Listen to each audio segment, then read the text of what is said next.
Assalamu alaikum everyone. Welcome to the lecture today. We'd like to begin the lecture, before I introduce the Sheikh, we'd like to begin the lecture with the Quran Tilawat by Basharwani.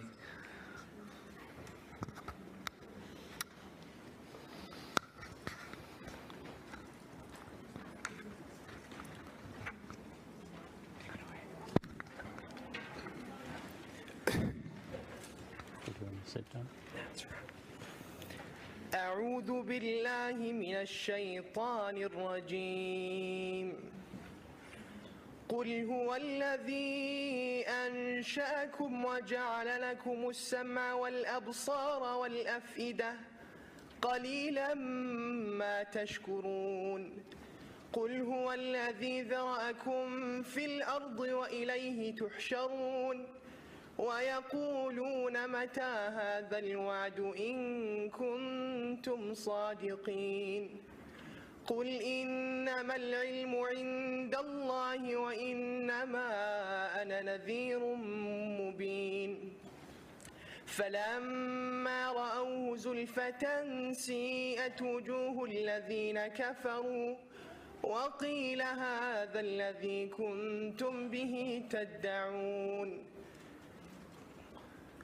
قل أرأيتم إن أهلكني الله ومن معي أو رحمنا فمن يجير الكافرين من عذاب أليم قل هو الرحمن آمنا به وعليه توكلنا فستعلمون من هو في ضلال مبين قل أرأيتم إن أصبح ماؤكم غورا فمن يأتيكم بماء معين صدق الله العظيم.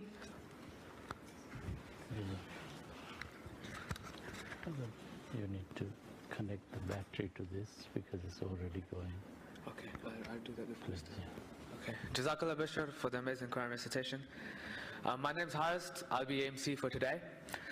Before I hand it over to our guest lecturer, I'd like to take this moment to introduce him. Hakim Salim Khan is an international authority on natural medicine, which is also referred to as TIB. He established Wholesome Clinic in Leicester in the UK in 1978, and over the last 35 years, he has successfully treated over thousands of people from different walks of life. He also trains future practitioners in natural medicine through the College of Medicine and Healing Arts, training in traditional TIB medicine, and has been teaching TIB for over 35 years. He is also the author of the book, An Introduction to Islamic Medicine. This is the first of two lectures. I'll show you when the second lecture is happening. So this is the first of two lectures. The second lecture would take place at Zaid College on the 26th of Jan, which is next week Thursday, and we recommend everyone goes and listens to that one as well. Hakim Salim Khan will also be running a life balance and healthy living 5-day workshop over the next 2 weekends, and then another practitioner workshop in the beginning of February. If you would like to register for these, please see the posters at the entrance or go meet one of the volunteers. The information is up there too. Jazakallah. I'll hand it over to Hakim Salim Khan now.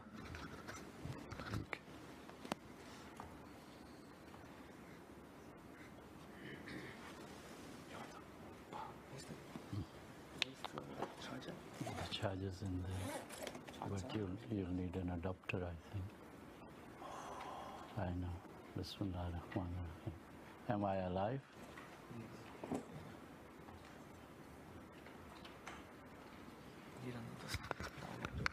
Bismillah ar-Rahman ar-Rahim. Alhamdulillah Rabbil Alameen. As-salatu was-salamu ala Rasulil Kareem.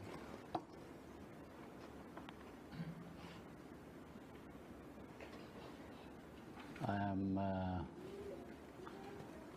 grateful to Taira Malik, Dr. Taira Malik and her colleagues and associates, because it is through the mercy and grace of Allah and their efforts that I have an opportunity really to be with you this evening. So inshallah, I hope I can share some useful information with you.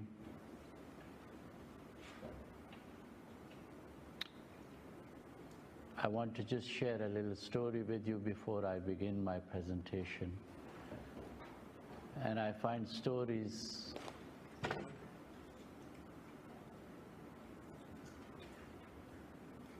help us to kind of relax, because we often get stressed, especially speakers, and then I'm sure some of you have been working during the day. So the story really is that when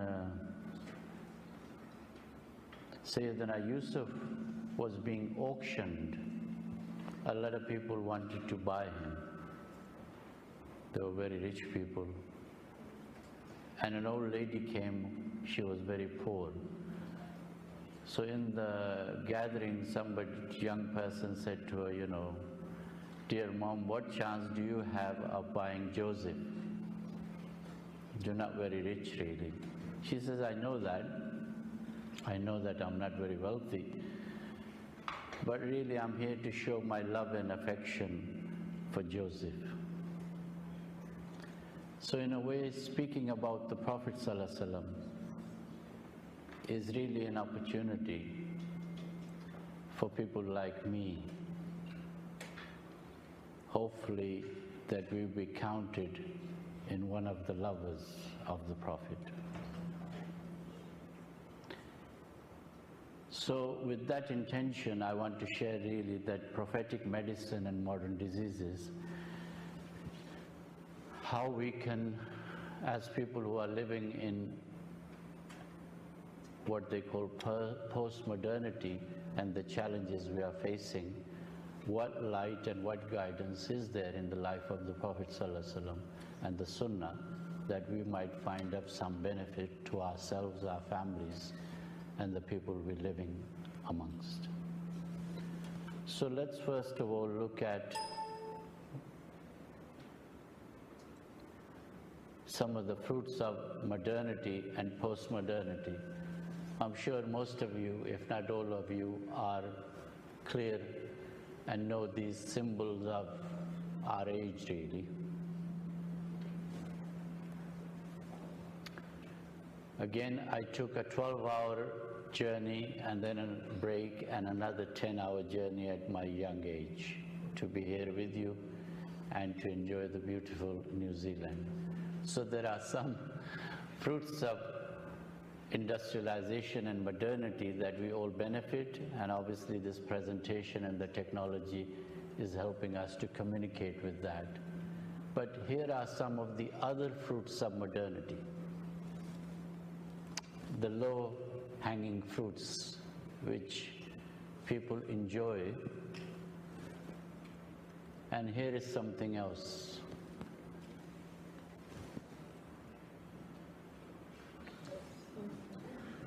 So,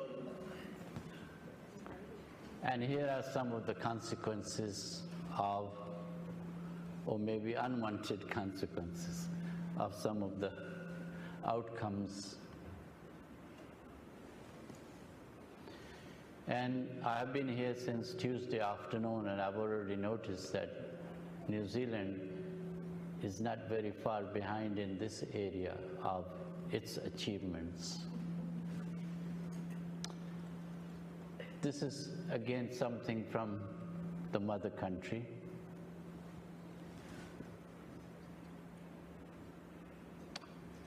Some of you are also familiar with this side of life.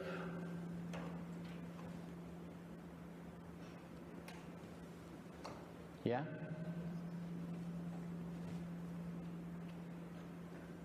And then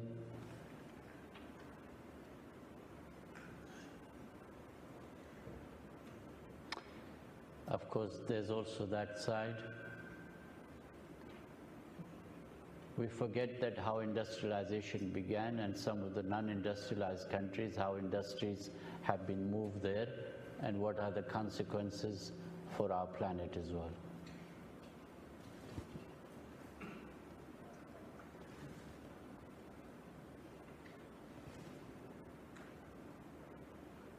Here are some of the human consequences in this way. And again, some of you are familiar that often Asian traditional cuisine and foods are referred to as traditional, and really, are these the traditional Asian foods? And then some of us, with all good intentions, embark upon Islamization of the whole post-industrial products. So we put on a label of halal. And here are some of the consequences for some of our people.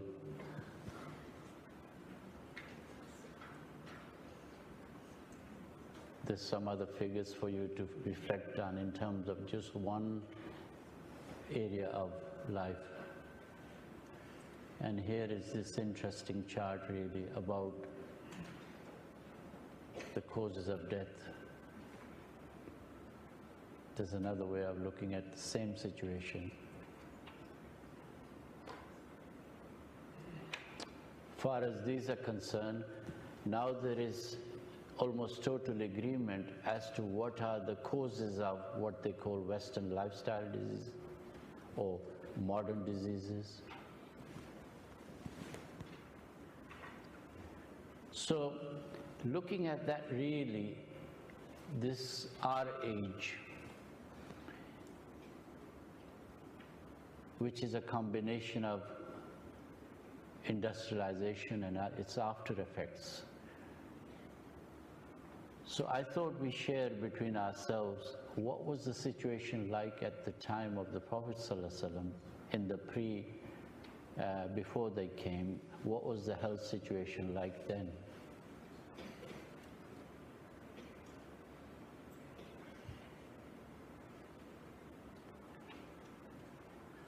So this was the situation when they came, that there was absence of clean fresh water, food shortages were common, general level of health was poor, a number of endemic diseases including malaria, leprosy and tuberculosis was around, and the climate was very harsh obviously, with a lot of social injustice, poverty and ignorance.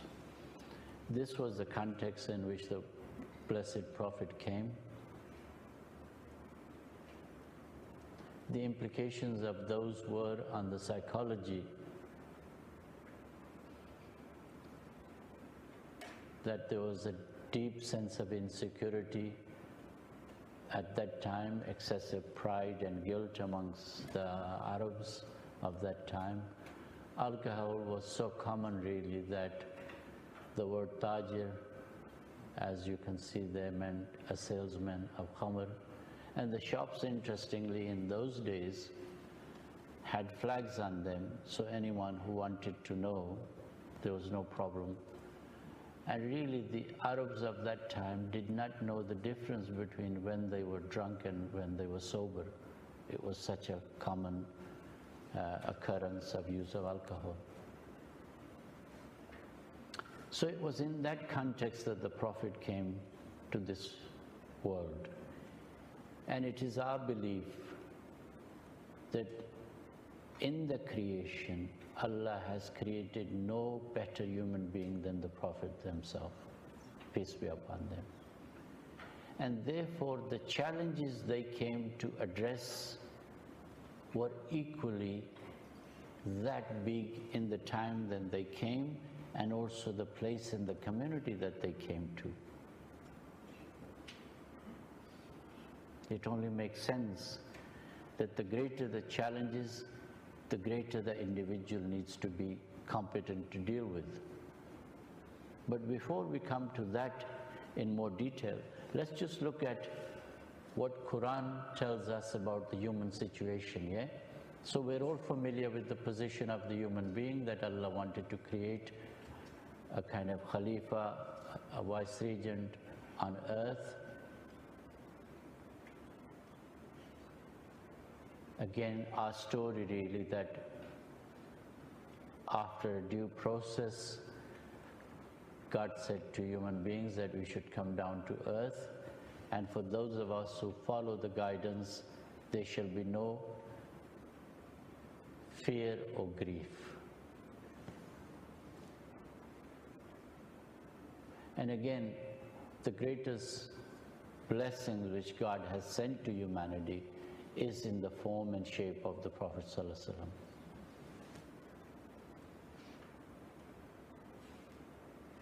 Again, Allah says that, we have sent the Prophet ﷺ from amongst yourselves, rehearsing to you our signs and instructing you in scripture and wisdom and new knowledge. Traditionally, Muslim scholars have referred to part of this ayah to locate the knowledge of medicine and health and well-being, as well as in a spiritual tazkiyah. Again, I just want to share with you, some of you might know that the old name for the city where the Prophet eventually went was Yathrib, which really meant a city of sickness.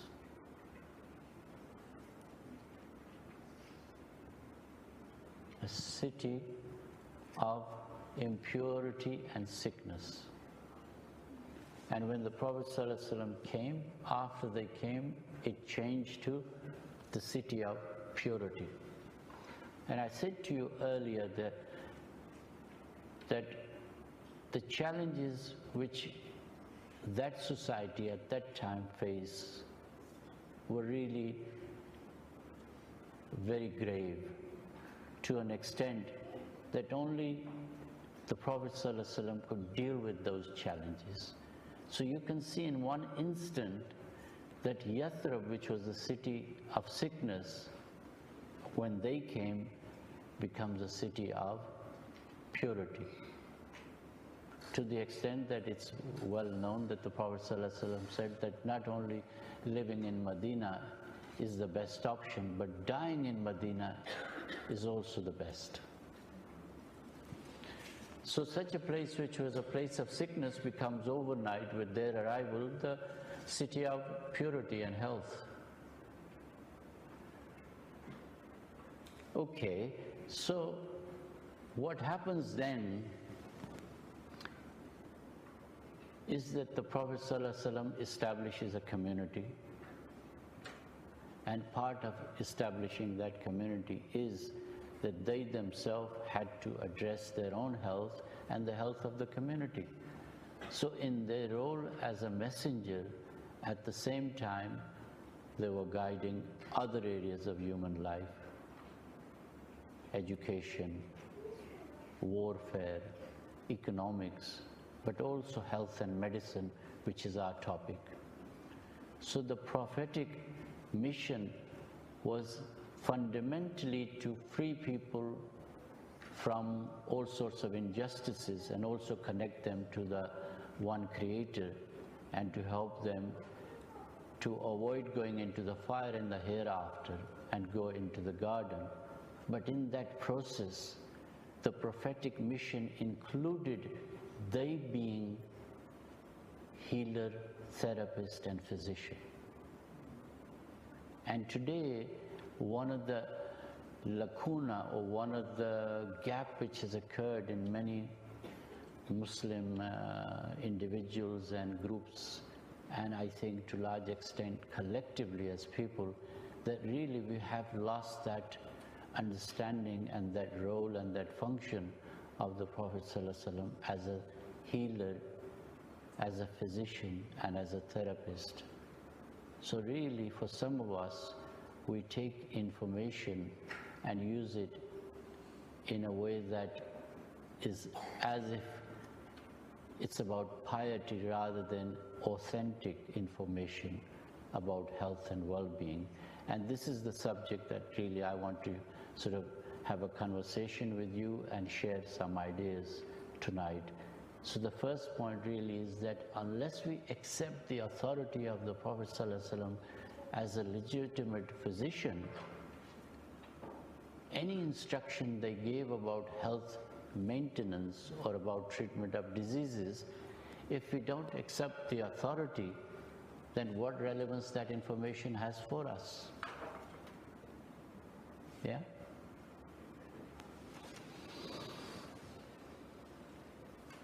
So again, this is just to share a sample of the prophetic sayings with you. On one occasion, as you can see, the Prophet ﷺ said that a strong believer is better and more beloved to Allah than a weak one, and there is khair in both. So here, the Prophet ﷺ is encouraging good health, positive health. And in all the authentic collections of hadiths, at least there is one book which is referred to as Tibbun Nabu, as Tib in there really. And this genre of knowledge and expertise is referred to as Tibbun Nabawi. And again, just to move forward, that in earlier times, our practicing ulamas and scholars were very clear about this. So for example, look at Imam Ghazali, what do they say? So again, they say that illness prevents one from worshipping, it distracts the heart and stands in the way of remembrance and reflection. It spoils one's life and obliges one to submit to bloodletting and cupping and to drinking medicines and seeing physicians, all of which requires money.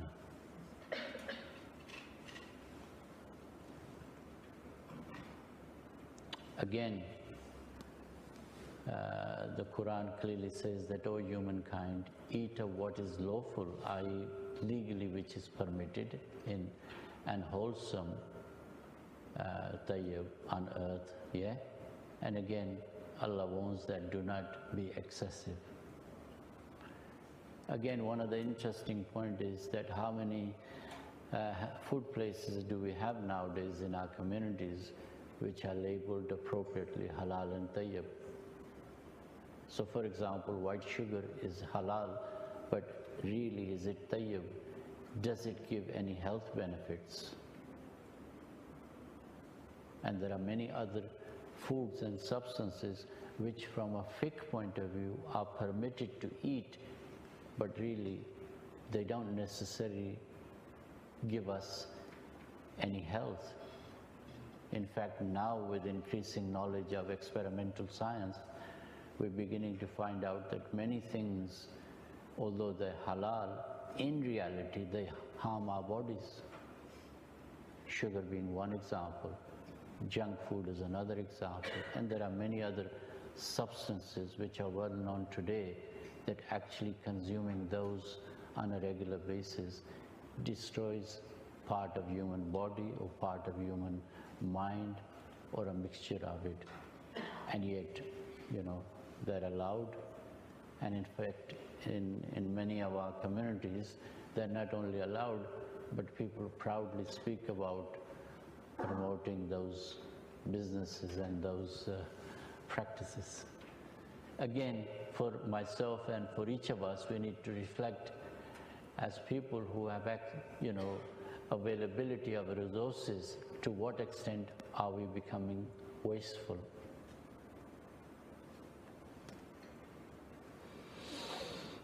Again, eat and drink, but do not be excessive. Indeed, Allah does not like people who waste. Again, I just remind you that the Prophet ﷺ, this instruction they gave, that in terms of eating and drinking, they said that, a third of the stomach is for food, a third is for the drink, and 1/3 is for breathing.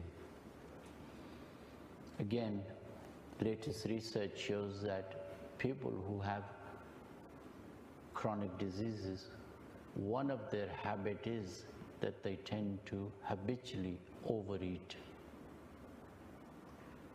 So overeating is one of the biggest causes of disease. Again, the Prophet ﷺ warned us, instructed us against that, 1400 years ago. Again, look at our pious predecessors. They said that the whole of the preservation of health and lies in these two divine utterances. He went on to write that Allah instructs His servants to introduce into their body food and drink that are needed for its maintenance is in replacement for what had disintegrated. Again, there's a very interesting story which occurred in the time when the British were ruling India after they took it over from the Muslims, and a Christian scholar was traveling and he happened to meet a Muslim alim of that time who mashallah knew his knowledge. So the Christian scholar said to him, you know, your faith is very good, really it talks about nearly everything, in particular the Quran, but really it doesn't deal with medicine, does it? So he shared with him that ayah, which I just, this one.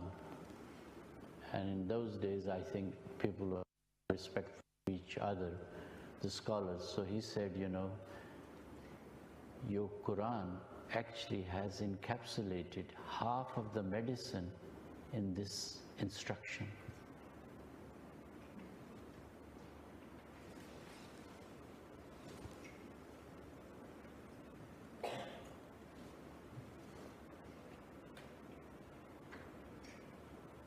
Okay, so Ibn Qayyim, some of you will be familiar that he was a scholar but also a practicing physician of his time, and one of his book, Tibb al-Nabawi, is one of the best collection that we have.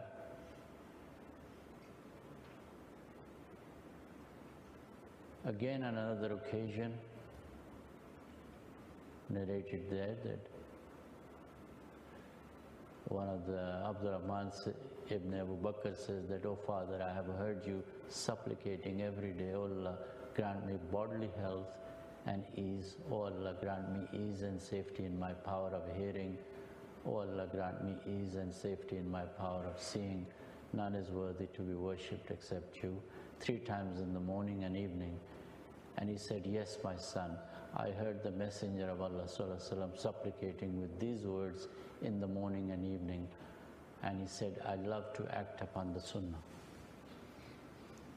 Again, the living example of the Prophet Sallallahu Alaihi Wasallam, that how important they saw the health and well-being for themselves and for their community and what they taught them.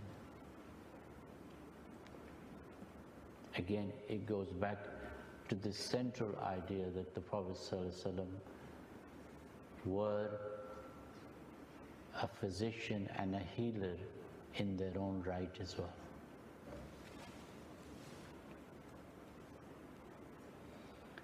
Again,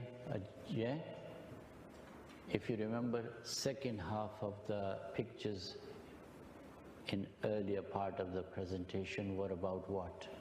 Stress. That our modern life, in spite of gadgets and time-saving machines, somehow paradoxically leads to more stress. So stress is one of the major causes of ill health.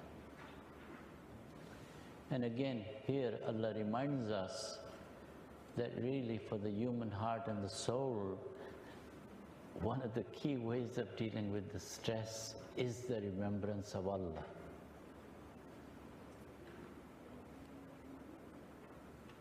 Yeah? The hearts do not find any rest except in the remembrance of Allah.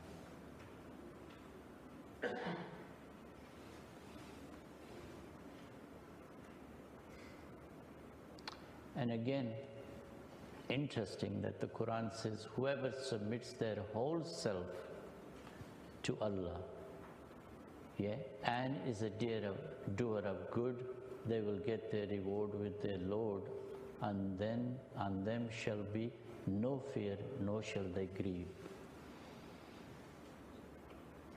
Again, if we look at most human problems, on a psychological level, on a mental level, they really can be broken down into two areas. Most people do not live in the moment. People are either caught up with the misery of the past, or they're over-concerned and over-anxious about the future.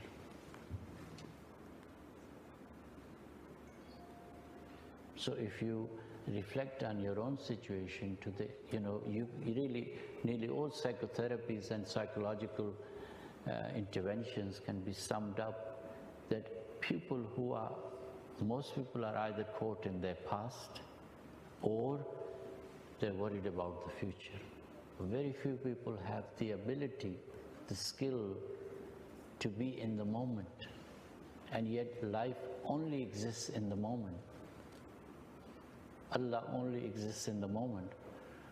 For me and you, this is the moment. What will happen in the next moment, we don't know. And whatever happened in the past, there's almost nothing we can do about it. And yet if you examine most people's mental state, people are either in the past or in the future. Again, Allah Karim says that, if the person submits with their whole self, then they will find ways of being in the moment.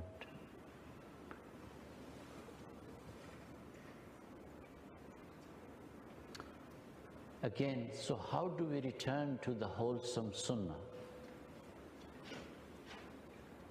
How do we take this learning and information into our personal lives and into our family lives and into our community lives? And really, sadly, one of the negative implications of being colonized people is that often people who have been colonized refuse to take responsibility for their own self and their own conditions. It is so easy to blame other people, outside forces, even things which happened 200 years ago or 1,000 years ago. Yeah? So one of the hallmark of responsible, mature individual and communities is that they actually learn to take responsibility. And they say, yes, we can make a difference to our circumstances. And this is also Quranic law. Allah says that, we do not change a condition of a people unless they wish to change. So self-responsibility is the first step towards recovery of the health and well-being. So again, returning to Sunnah. In a way, this is a picture which symbolizes our modern situation in a different way. So you can see that the houses are made in a modern sense, but the tree symbolizes and the sky symbolizes that yes, in midst of all this situation, we can actually find recovery. Yeah? And it can go in stages. So we have this situation here, and then if we begin to think about it, we can actually make our own small gardens in a minor way, so we can grow, even if we grow few herbs for our own use. This is the first step. Yeah? And for every person, this is possible. People who don't have gardens, they can still do this because they can buy pots, and in the pots they can grow herbs. Yeah? And again, it can expand, and it can expand to this level. This is a place in the northern areas of Pakistan where people live to, on average, over 100. Usually they get married around age of 40 or plus, and men and women tend to work in the fields around 100, 120. Yeah?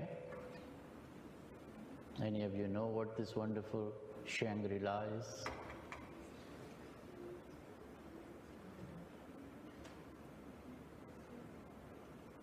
Of course, For some of us, it's not possible to go there, but we can create our own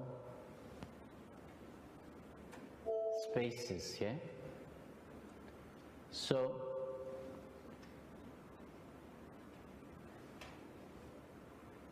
just to go backward.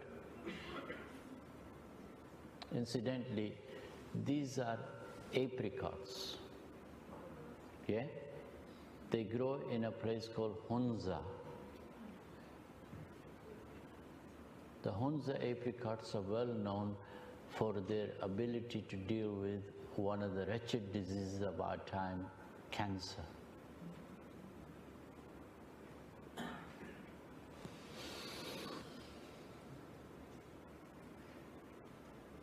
So I wanted you to just go back to see that really, if we change our outlook, if we empower ourselves in no matter what circumstances we are, yeah, from that we can begin to create a small change, however small it is, given your circumstances. And then it can expand given your interest, energy, and the community or the groups you're living with, and really the possibilities are infinite. And what we have to realize is that our health and well-being depends on the health and well-being of our environment, of our planet. Why? Because going back to the Khalifa, the concept of that really we are responsible for ourselves and our environment.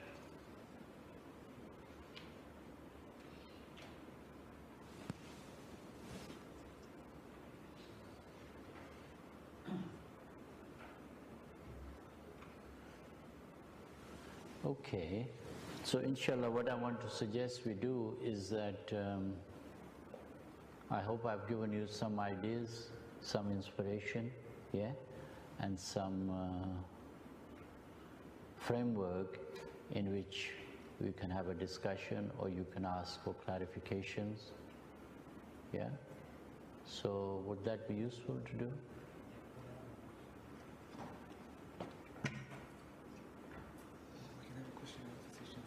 Yeah, we can have a question and answer session, and maybe if you facilitate and take the mic to people so they can ask their question appropriately, inshallah. Yeah, so we'll continue with a question and answer session. If anyone has any questions to start us off with, and I can bring the mic to you.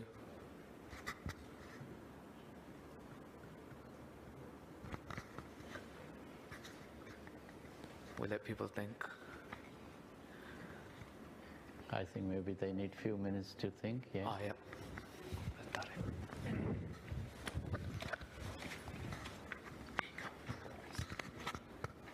So my question stems from the fact that you talked earlier about stress being a strong factor in poor illness.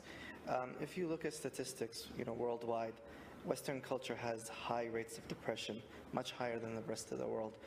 Do you believe that the lack of faith or the lack of remembrance in Allah, as you mentioned in أَلَا بِذِكْرِ اللَّهِ فَلْتَطْمَئِنُّ الْقُلُوبُ, is that a factor that is contributing to the high rates of depression and suicide and mental health that we see in the Western world? What are your comments on that? Yeah, I can answer from here, yeah? Am I switched on? Yeah, yes, switched on. Okay. Yes, Jazakallah for starting us with your question. I think yes, from my observation and experience and working with patients who are both believers and non-believers, I think lack of faith and no belief, I believe, is a strong contributing factor towards depression and suicide. Yeah? Because really, if we go back a stage earlier, Allah has created each human being in which the soul or the spirit or the heart needs its creator. So one can have everything in the world, but eventually, if there is no connection with the Creator, then what's the purpose?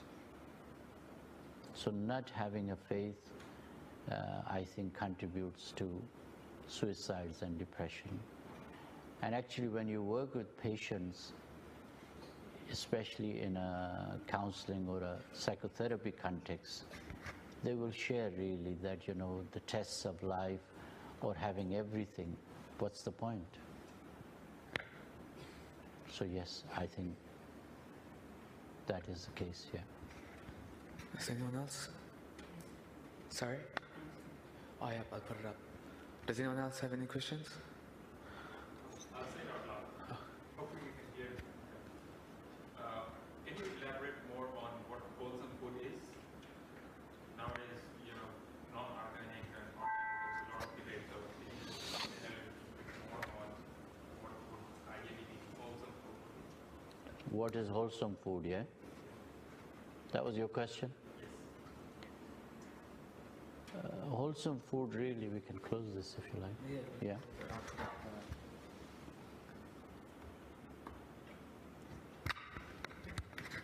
Wholesome food is that food, close this, yeah, please, yeah. Okay.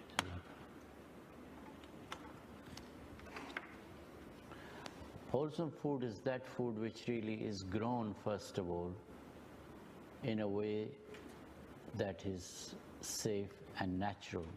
So for example, it's grown in a soil where there are no added chemicals of industrial nature.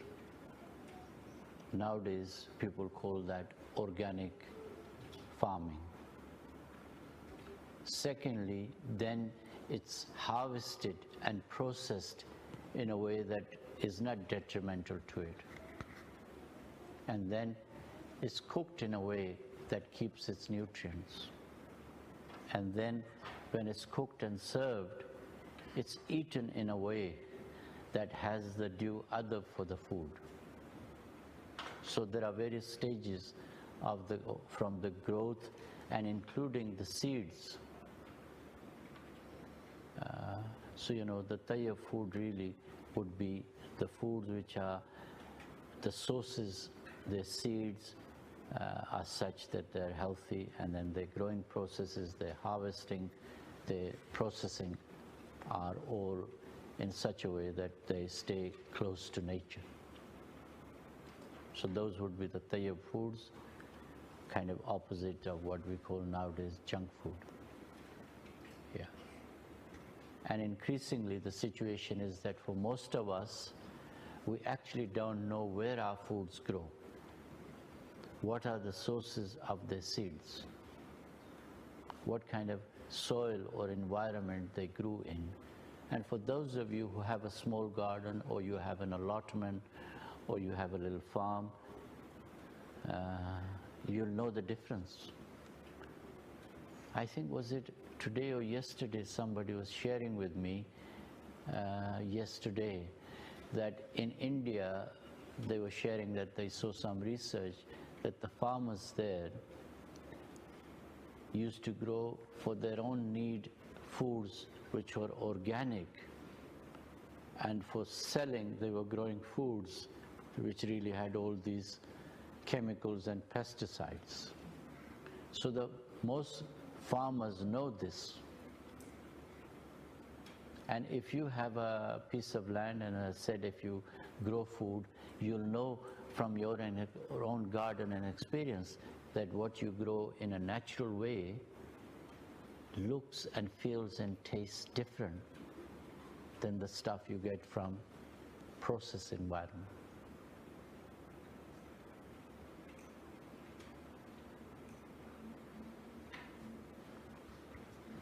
Is there anyone else? I had my question. I've noticed this in Pakistan, and I'm sure this is the case in a lot of South Indian, this whole subcontinent. Whenever anyone gets sick or there's need for medicine, they usually refer to go to Hakim Sahib or go to Pir Sahib, natural medicine. So what is the difference between the medicine those people give out to the patient and the medicine we get over here, which is processed? Yeah, I think I don't know which Pakistan and India you're talking about, because nowadays most people in those countries. Even no, like especially where I come from, or my family in particular, they'll still prefer natural medicine or Pir Sahib or Hakim Sahib over processed medicine. Yeah. So I think we need to make a distinction between a Pir Sahib and a Hakim Sahib, yeah? So, you know, some categories, yeah? So obviously the word Hakim is an Arabic word which is really a respectful word for somebody who practices natural medicine. The original word is tabib, yeah?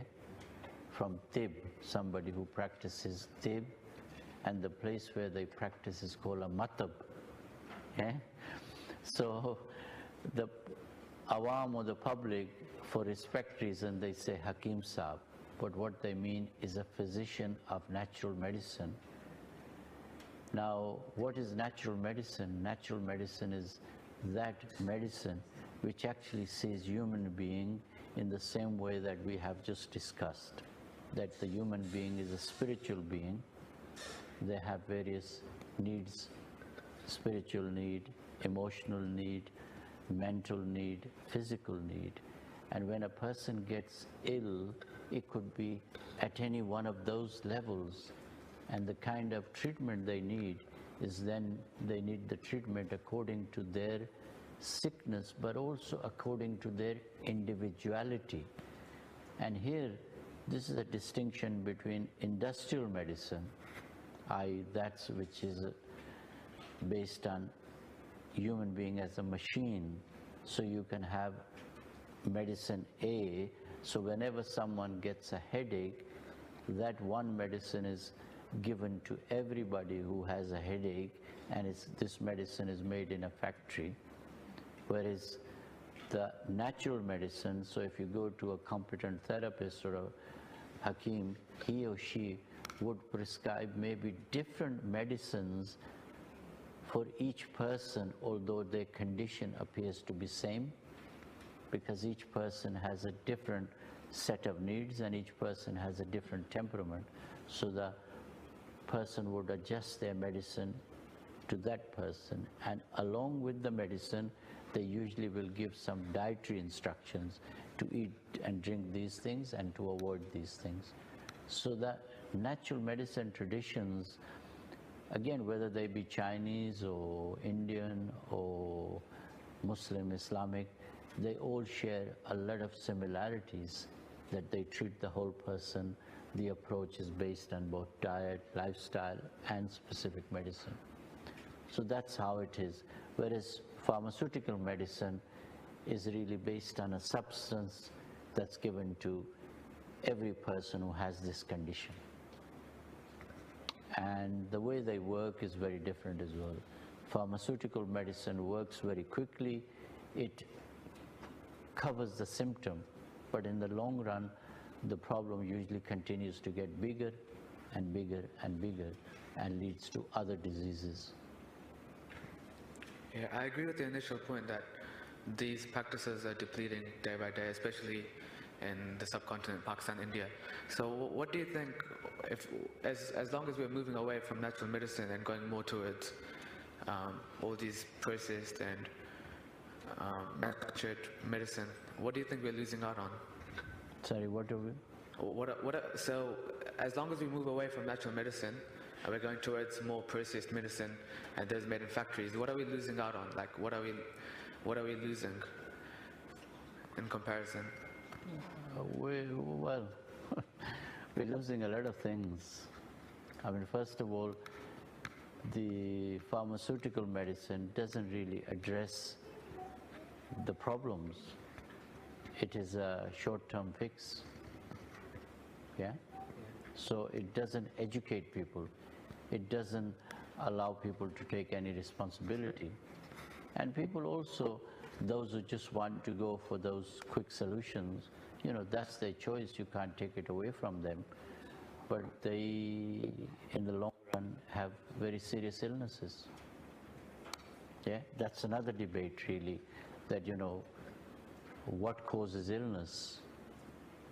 Yeah, most illnesses apart from accidents and emergencies are due to lifestyle and what people eat and what they don't eat. So bringing all these points together, the last point would be, you talked about all these illnesses growing. Is there some connection between us moving away from natural medicine and the growth of illnesses around the world? Indeed, there is a definite, thank you, you're a very good facilitator, Michael. Yeah? So you're helping me. Really, obviously, it's obvious that the more human beings move away from fitra, the more they move away from nature, the more imbalanced they're going to become, the more toxic they're going to become, the more stressed they're going to become, and the more sick they're going to come, and the more unhappy they're going to become. Yeah? So, again, you can see the prophetic lifestyle, in a way, is a lifestyle or a model that allows people to live according to their nature, their own nature, but also in tune with the nature. And if you look at what humanity is doing to the planet, if the way we are living, if we carry on living like this, it's not very long before the whole thing, topples. And again, as people of faith and book, we need to take our responsibility and we need to play a better role as people who should be saying, look, we need to create some kind of balance between our consumption and nature. No one else. We'll go first and second.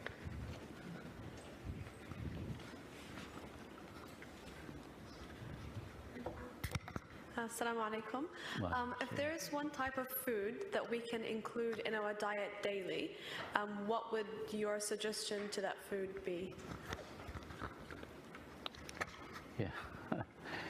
Again, food is relative to each person's need. But you ask a question, if there is one food I would suggest you need to include, would be the seasonal fruits. Yeah? I don't know what you were looking for.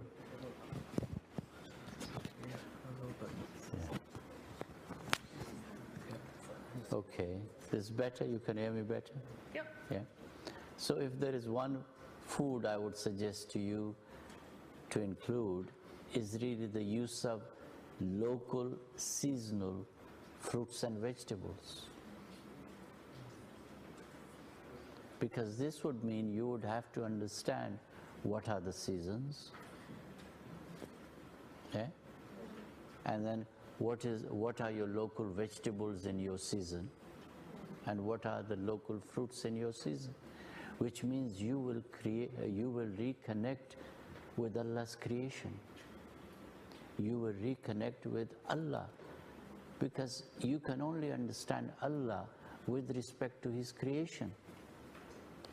That's why in the Quran Kareem, Allah has thousands of sentences and ayats and reminders that do you not reflect on how we created the earth and the heaven and the skies and the rain and the water and the birds and the fishes? Yeah? So it's about bringing you back to reconnect. So if you knew the seasons, you will start observing. And then you will start asking yourself, what are the vegetables that grow in my area in each season? And then what are the fruits in each season? Most people really don't know what season they're in and what are the fruits and vegetables that they grow in their locality. Because we live in a globalized situation, yeah, where all the year round you can get everything. So for example, people can in England have strawberries in December. They eat strawberries in December while it's snowing.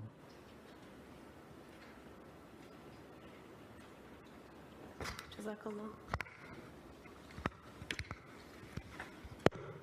Assalamu alaikum. How does one become a Hakim? The answer is very easy at one level. You can join our course, and it usually takes about 3 to 5 years, and you get a diploma, and in the process, you learn these ideas and these practices. But it's, so it's easy as that. All right. Sorry, also I should say, for fairness of advertising and business, of course depends on which country you are. So for example, if you're in India, there are various universities that teach people. If you're in Pakistan, there are various universities and colleges. If you're in Bangladesh, I'm not sure about New Zealand, whether you have any other schools of Tib. I don't think at the moment you do. Maybe some of you, inshallah, through this effort, and others will eventually set up schools and centers. But that's how you become. Coming from India, we tend to add a lot of spices in our food. I'm sure during the Prophet's time, there was none of these, the spices that we add. But then a lot of our Indian, I don't know if it's a myth or something, they all say that all of these spices that we add, they have some health benefits to it. Yeah. So I just wondered, does chili and all that, do they have any health benefits, or is it just a myth? Right, okay. So the first part of your question is, the Prophet ﷺ, did they used to use spices? Yeah. In the time of the Prophet ﷺ, some spices were known to them, but most of the spices they did not use. Secondly, do spices have health benefits? Yes, nearly every spice has a health benefit if used correctly and in moderation. They do. But generally speaking, at the moment, again, I don't want to use the Indian word, but I would say that South Asians tend to use a bit too many spices.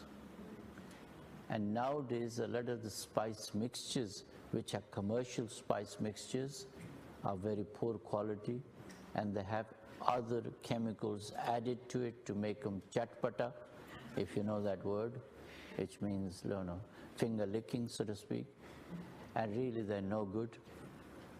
So part of the encouragement we give to our students, that on the initial course, we actually get them to buy raw spices so they can identify them, and then we get them to work with those spices by hand in mortar and pestle, so they discover the quality, the smell, what it is, and they learn each spice, and they learn to develop a deeper understanding of the spices, and then we give them ways of mixing those spices so they have few formulations, they don't need too many, and then they can cook from 2 or 3 spice formulations most of the dishes. And when they work with the spices like that, they then understand how precious these spices are. And they learn how to use the spices both in cooking but also in teas, and how to maintain their own and their family health. Yes, spices are very important for health maintenance and also for treatment. Just one more related.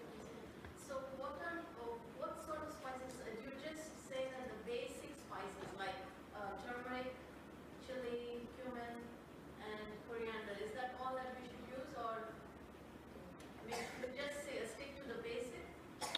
Yeah, we teach people about 12, 15 spices which are basic spices. Yeah? Well, we eventually want them to understand these spices in details.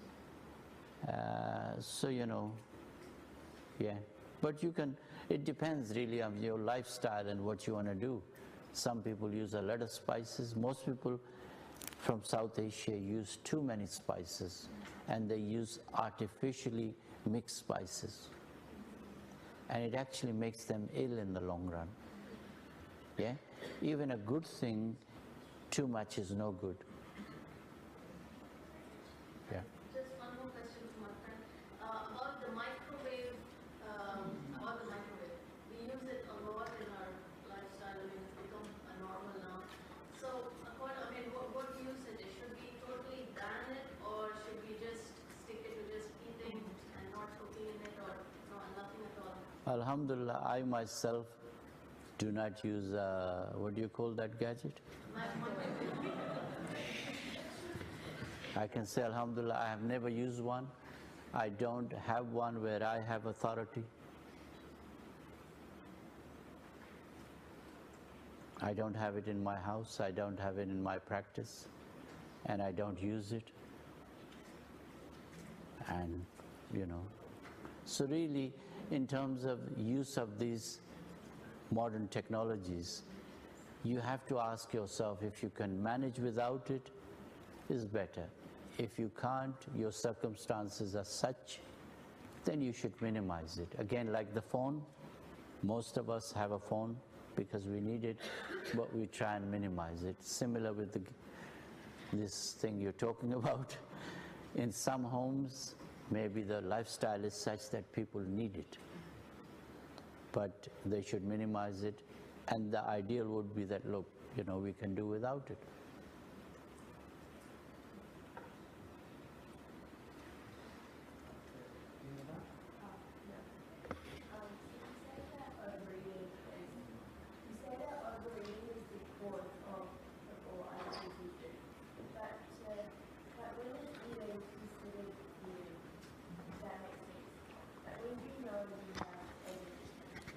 Okay, so very good question. When do you know when you're overeating? Yeah? I suppose, again, it's an individual situation. If 3 people are sitting together or 4 people are sitting together, each person has different capacity in terms of how much food they need. So it's an individual situation how you can judge when you're overeating, but there are some symptoms. If you have too much discomfort, then that's an indication that you are overeating. But it's again an individual situation. There are some postures, for example. Again, if you look at how the Prophet ﷺ ate, they used to eat in a certain postures. Again, if we go back, I can't demonstrate to you, but there are certain ways in which you sit and you eat, then it would minimize overeating depending on how you sit. There are other postures in which if you're sitting, overeating becomes easier. Again, I give an example. When someone gets upset and angry, if they start walking, they will get more angry. You'll know from your own experience that if you're upset and angry and you start walking, the anger gets more. But if you sit down, and ideally you sit down and have a sip of water, the anger reduces. So there are some positions and behavior which either increase a problem or decrease a problem. I'm not sure whether I answered your question, but it's something very individual, really, overeating.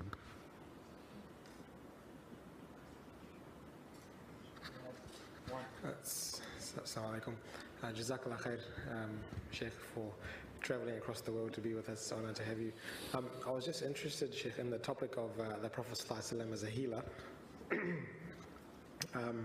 And I was wondering if you could comment on that. One instance sprung to mind, which I heard from a Sheikh, that a part of the house of the Prophet ﷺ was said to have resembled an apothecary, because of the many different things that he had, and that was, we don't think sometimes of the Prophet ﷺ's home in that way, that it could have resembled an apothecary, because of how many herbs or preparations he had. And in that same talk, I think it was Sheikh Hamza, also mentioned that I think Sayyidina Aisha's cousin asked her how she knew so much about medicine, and she replied that she had heard the Prophet ﷺ's discussions with the physicians. With either reference to those two or any other, I was wondering if you could just elaborate on, because we don't seem to have, in my experience, Muslims don't seem to have a concept of the Prophet ﷺ as a healer. Yeah. Jazakallah khair.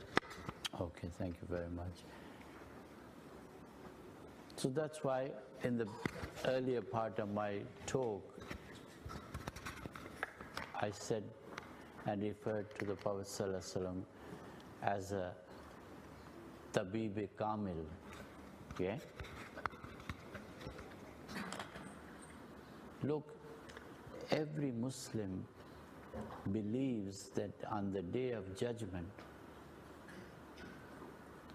the judgment will not begin until the Prophet ﷺ requests Allah to start the judgment.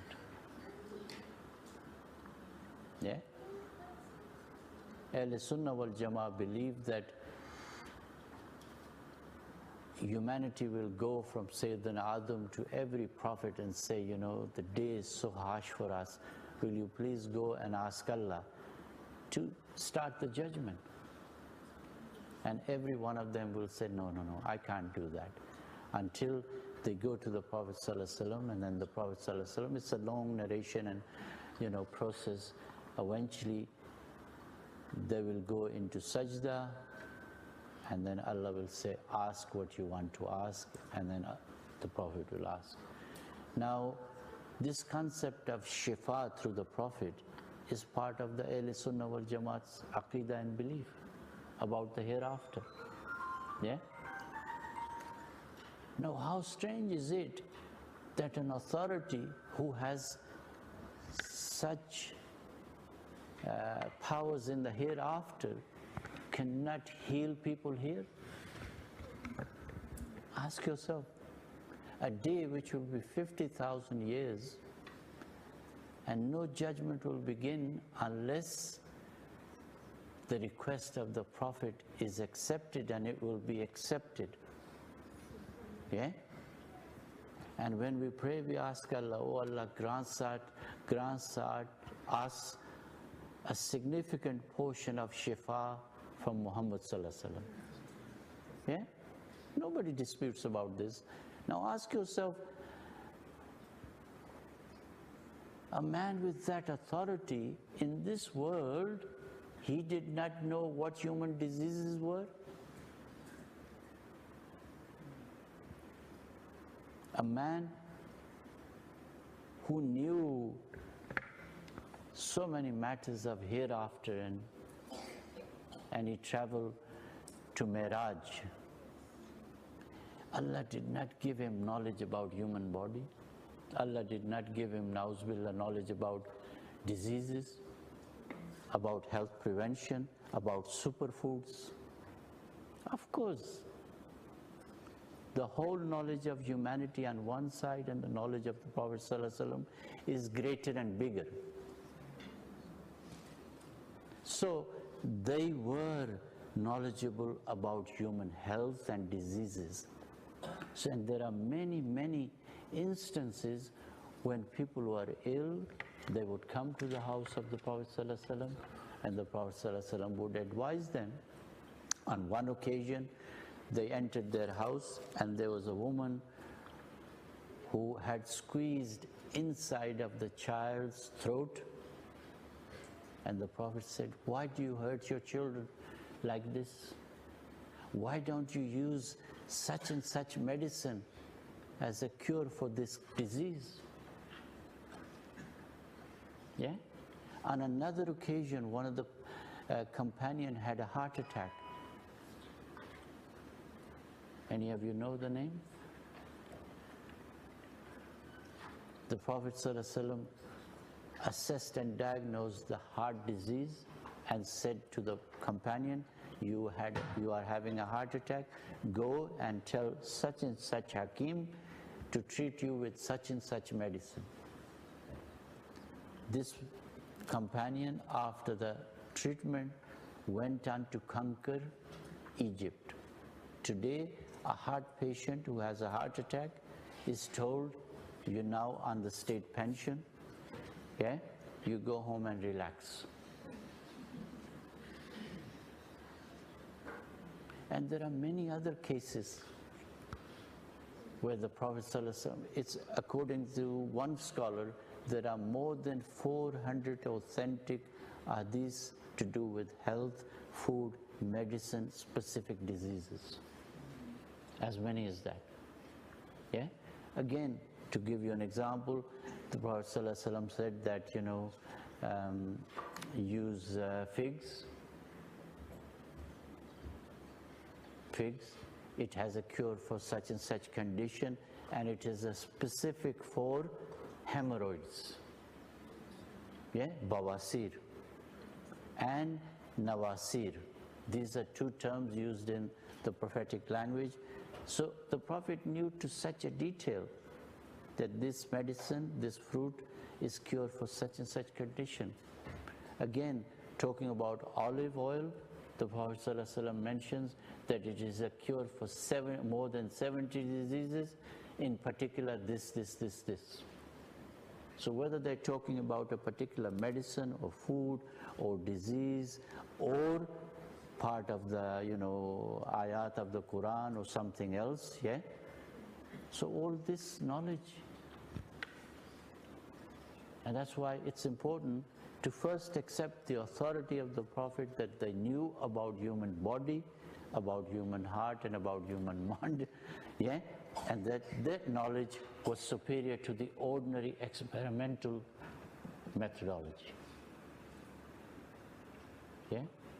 So one definition of wahi is that Allah, through revelation, gives His prophets, and especially the Prophet ﷺ, knowledge which no human science can touch. It is far higher and superior. Whether it is about akhirah, or whether it is about human body, or about the universe. And really, this confusion has happened due to one incident. So, when the Prophet ﷺ went to Medina, the famous incident about the pollination of the dates, and that hadith, an incident which has been misunderstood, and people have rejected the whole corpuses of Tibb al-Nabawi. And the modern last 200-300 years, this confusion has emerged in the Muslim mind that really, Tibb al-Nabawi is not an authentic tradition.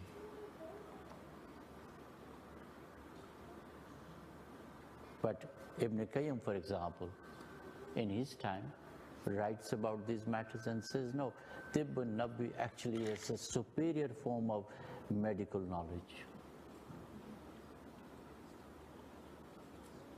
Again, for example, we can, the Prophet ﷺ, what did they say about covering utensils? That don't leave it uncovered. Cover it. Well, what are the reasons?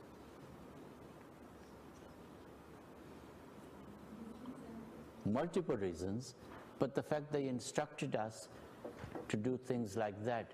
Today we can understand that there will be airborne toxins which can go into, but also we know that there are, like the germs and the toxins which now our instruments can see, there are other forces like jinnats and others who also move around, and if you leave something open, what you're saying, it's okay for you to mess around with it.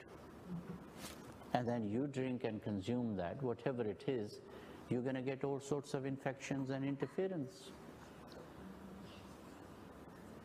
So the whole hygiene, is just washing of the hands.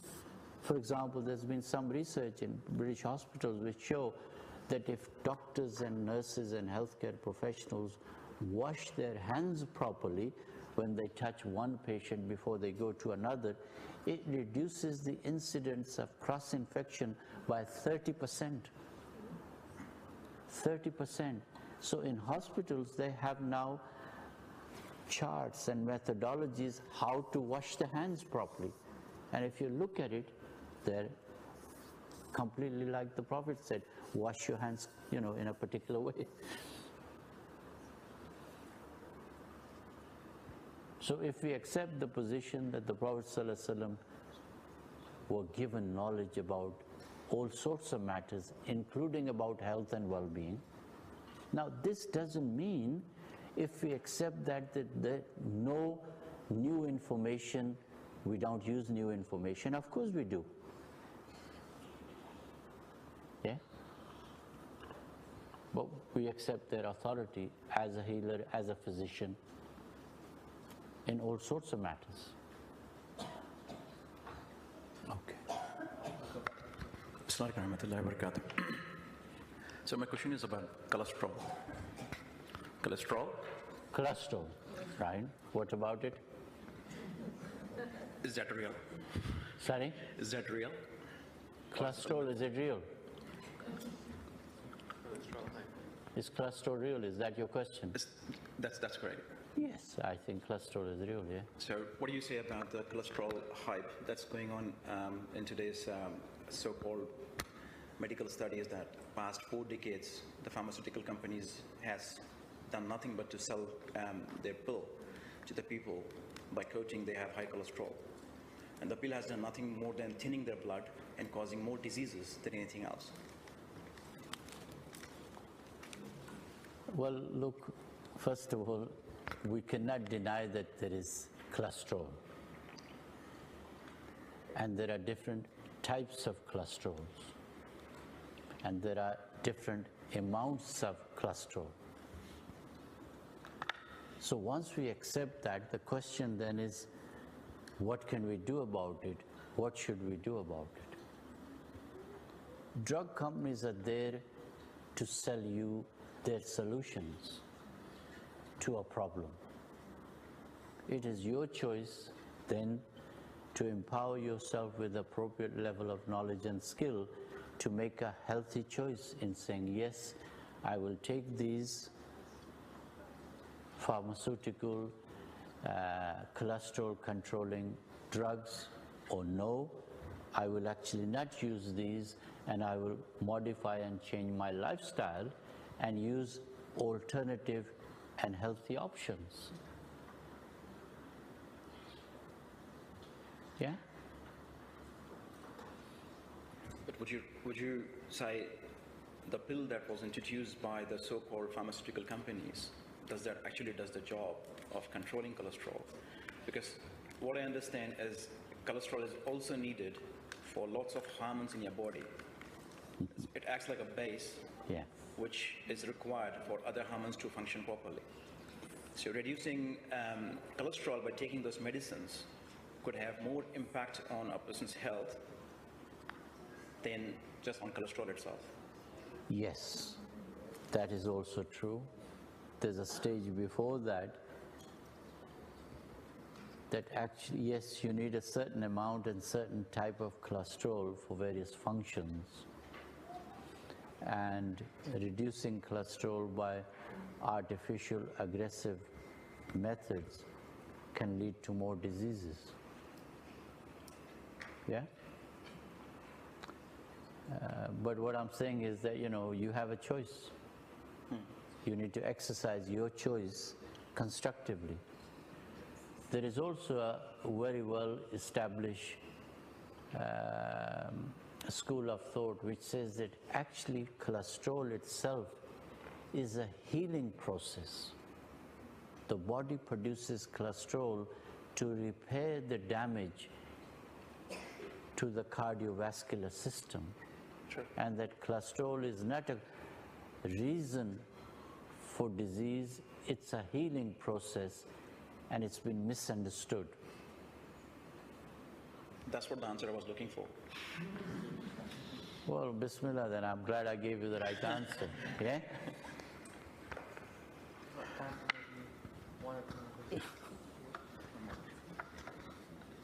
Before I ask this question, I'll just introduce myself. I'm a practitioner of modern allopathic medicine. MashaAllah. I feel that modern medicine has basically taken the path of modern societies, post-industrial revolution, where everything you want at a click of a button.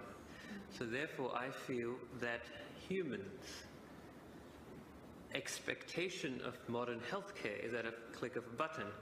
And I feel that attitude is also adopted too. So for example, adopting a healthy lifestyle is too difficult.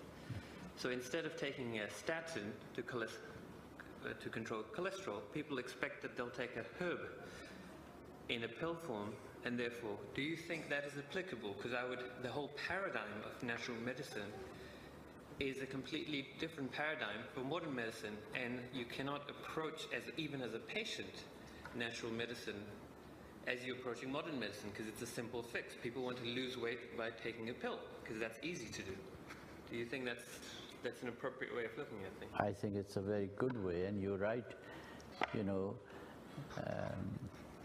people want a quick fix and don't want to take responsibility for changing their own behavior. And so-called allopathic, because that's not a correct word for it. So a particular pharmaceutical approach they take to circumvent is a bit like jadoo really. Yeah, it's a bit like magic. It says to you, you can do whatever you like, just take this pill and you'll be all right. So, you know, forgive me if I just make a light-hearted approach to so-called modern medicine. Modern medicine physicians and practitioners do an amazing job in their fields, like trauma work, yeah, surgery and other things. But when it comes to most of their drugs, not all of it, most of their drugs are like magic. It says you can do whatever you like. Here is a pill. So they are very good magicians. And people like magic, astaghfirullah. Yeah? People have always liked magic. So there are good magicians and people want to have magic, they go for it. Now, sometimes it's necessary, but most of the time, those things do not work. So people have to take, that's why I started by saying you have to take responsibility. We have to take responsibility. So natural medicine says to you, you have to take responsibility. The word doctor originally meant what? Not a magician. The word doctor from Greek comes a teacher. Original Hippocratic medicine was based on natural laws, and the doctors were teachers, helping people how to live their life healthy. So we can't blame the allopathic doctors. They're doing their work. As long as the society says to them, this is what we want, they do that. If the society wants to change, then they'll start. For example, now enlightened allopathic doctors are martial learning alternative and natural medicines, yeah? Because there is an increasing demand by the public, but also some of them realize that they don't want to practice magic anymore. They want to work with real nature and real fitra and things. So society will change and people will change. So yes, you're right, I think. Okay. One last question, sir. What's the secret of these people living for 120 years? What's the secret? Yeah. Well, you will have to come with me and we'll travel together and find that out, inshallah. Thank you. Jazakallah. Are you attending the courses, inshallah? We share some of those secrets in there. Inshallah. We'll go last one, two.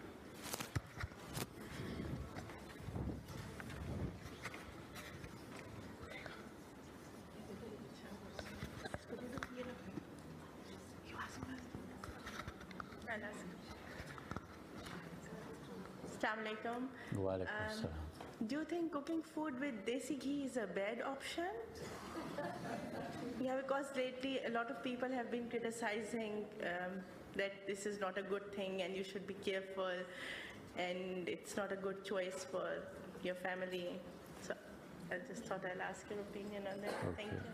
So let me just try and clarify your question. Are you saying that cooking with desi ghee is not a good thing? No, I think it's a good thing. But a lot of people have been criticizing and they say that I'm not very conscious for my family and that's why I'm just like pouring desi ghee on them. I'm not pouring desi ghee, but I'm just cooking with it. Right, okay, thank you very much. Actually, desi ghee is one of the best medium to use for cooking. Okay? Homemade, organic, unsalted desi ghee is a treatment and a prevention for many diseases when used in moderation appropriately. One reason why desi ghee, the word desi, most of you know, yeah?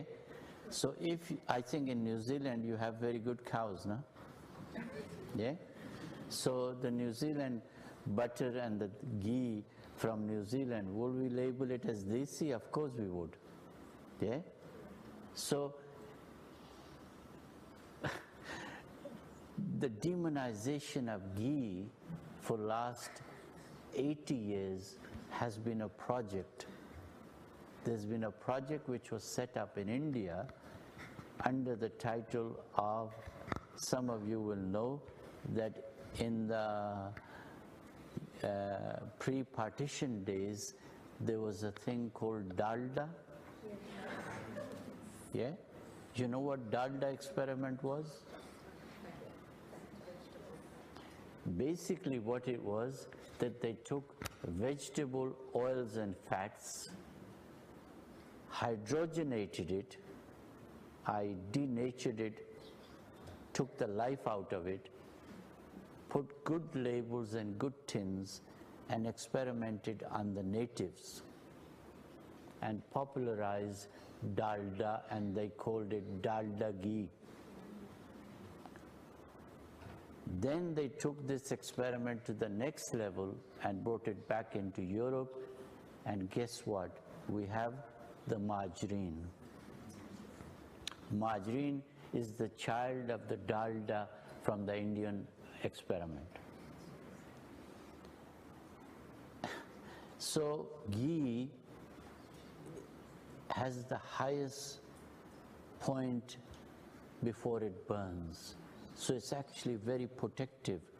It has a lot of health benefits. So I am with you really that ghee has a lot of health benefits. And this is the case right across the cultures. And the demonization of ghee and saturated fats for last 80 years. So ghee is one of the superfoods. Yeah? And you know, in all languages, makhan and ghee, in Arabic, Urdu, वो कहते हैं कि वो मक्खन लगा रही थी या मक्खन लगा रहा है मुझे ये. Those of you who speak Urdu, कि मक्खन लगाना छोड़ दें आप. When you know, and in English you have buttering up. So and so is buttering up so and so. And even in spite of 80 years of experiment, the way they twist it, it tastes as, you know, when they used in England, they used to advertise margarine, they said it tastes as good as butter. So I hope I answered that, yeah? That's a good question to finish with, inshallah. Jazakallah. Now we've got one more question, okay. And we've got to be real quick if we don't want to get locked inside. We've got about 5 minutes.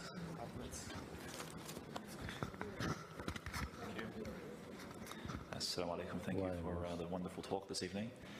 I guess if someone was to ask me about what is the Tib al-Nabawi, and I was to say that it excluded the use of microwave, they might say, well, does it exclude the use of a blender and a refrigerator and other items that weren't available at the time of the Prophet ﷺ?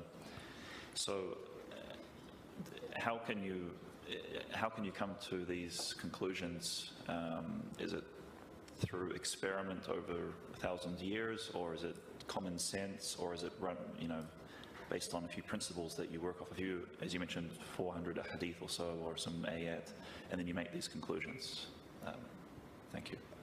So, mashallah, a very simple question, but in it is a lot of questions. So look, first of all, I never said that excluding certain gadgets is part of Tibb al-Nabawi. So please let us be clear. What I'm saying is that what is Tibb al-Nabawi? First of all, Tibb al-Nabawi is the first principle that the Prophet ﷺ in their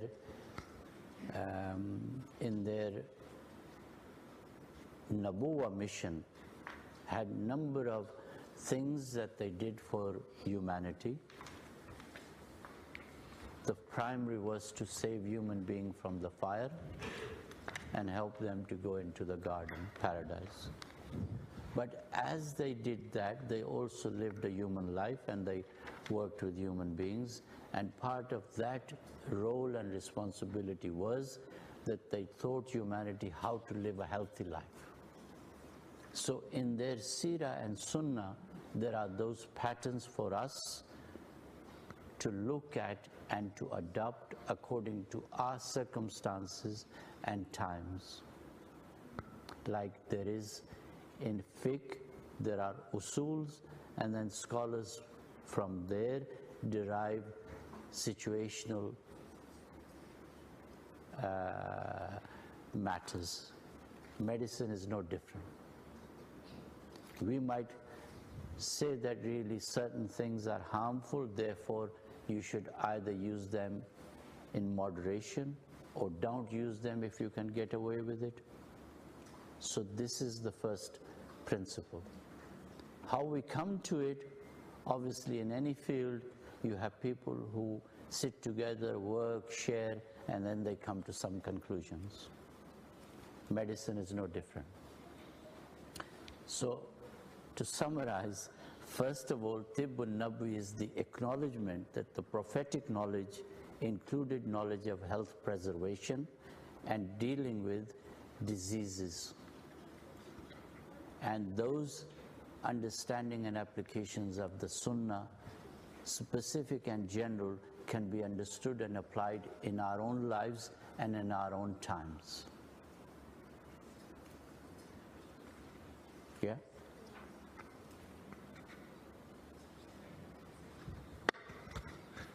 I'd like to finish off by thanking Hakim Salim Khan for taking out his time, coming all the way from England to benefit us with all these lectures and workshops that are going to happen. I'll put that up so everyone gets an idea. The next week's lecture is in Z College. It'll be on the 26th of January 2017, same time, 7 o'clock to 8:30. There'll be workshops running from the weekend, I think, and then there'll also be an intensive course in February. I'd also like to thank all the organizers, all the volunteers for all the time they've taken out.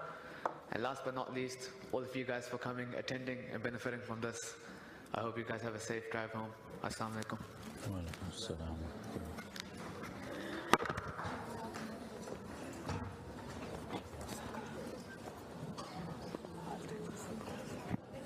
Sorry for those questions. Are we switched off? No, it's not switched off. I have to put it back to it switched off.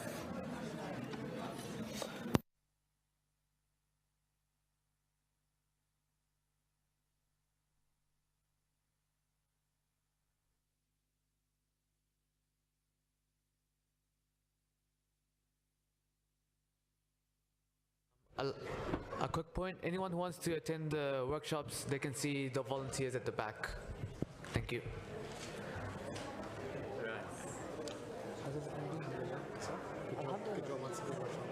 How was that, Arif? All right. Very I was actually prepared. I thought,